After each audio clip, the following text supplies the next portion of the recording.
Hello YouTubers and welcome back to Therapeutic Tuesday. So last time I discussed ways that you can bring more ankle range of motion by stretching out your calf and a little bit in the Achilles tendon or your heel cord. Today I want to go over how to loosen up those hip flexors. Or a lot of times we find ourselves in a sitting position. So our bodies are right? Kind of like an L with a tail that points down. And so our bodies, we do this more often and for a longer span because we become older, our bodies will mold to that type. So we find ourselves or tight in this region, closed off. So being able to open up, especially in the quads and the hip flexors, right there with your hip in the front of your hip bone, right? Below your abdominals. So here are a few stretches or therapeutic movements that you can do to help with that.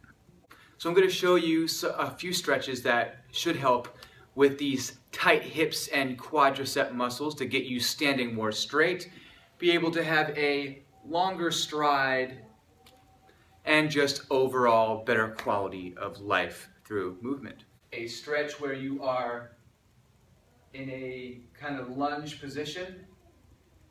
You want your hips squared facing one way, all right? So one leg back, one leg in front, but the hips maintain evenness. They're not cocked to one side or the other. So from here, you can just drop down to your knee. You can flatten that back foot if you want. Give yourself some space so that you have room to slide forward. Now, it's important in these positions to keep your belly button pulled in, or your rib cage pulled downward so that you're not arching in your lower back.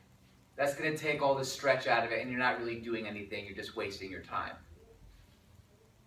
So go ahead and keep that belly button pulled in, rib cage down. I actually look slightly down to keep my rib cage down. My hips are still even.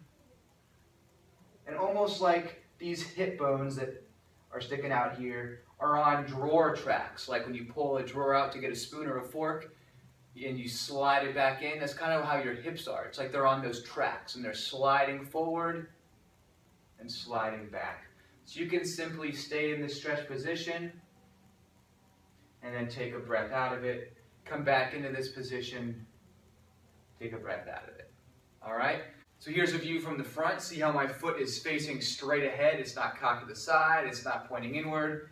Straight ahead to keep the hips lined up. And then I can just slide myself forward and back. Right? Hold it here, tighten everything up, and then release for a moment to go back into that stretch. Next thing is you're going to bring the arm up overhead. And when you lunge forward, you're just going to reach to the side. So you're not turning your shoulders at all. You're simply just kind of reaching over here, giving a good stretch in the side body and that muscle above your hip bone. Breathing in through your nose and out through your mouth if you can. The next level is going to be bringing yourself into what I call, or what has been called by Dr. Kelly Starrett in his book Supple Leopard, the couch stretch. So this is kind of an abbreviated one, as I'm propping up my foot on a box or a chair, something like that, a bench if you're at a gym, getting ready to work out. Keeping that belly button pulled in just like before, ribcage down, and you're doing the same thing as before. Like your feet are on drawer, like your hips are on drawer tracks. You can bring your arm overhead, reaching to the side. Very similar, but now this leg is pulled up. So this is a little bit more of an advanced move because your leg is pulled up. And finally, the most intense stretch that I'll give to you all today. It's pretty much the same as with the box, except now you are including your foot into the mix. So you're flattening the top of your foot against the wall, knee against the wall. You're engaging your abdominals from this bottom position, so I'm squeezing my core, bringing my belly button in towards my lower back, and I'm coming up. This, you really have to have a strong core to get into this position. That's why I find this so intense, is because if you don't have a strong core, then you're going to arch that lower back, and again, you're finding yourself just wasting time, not really getting much out of this mobility exercise.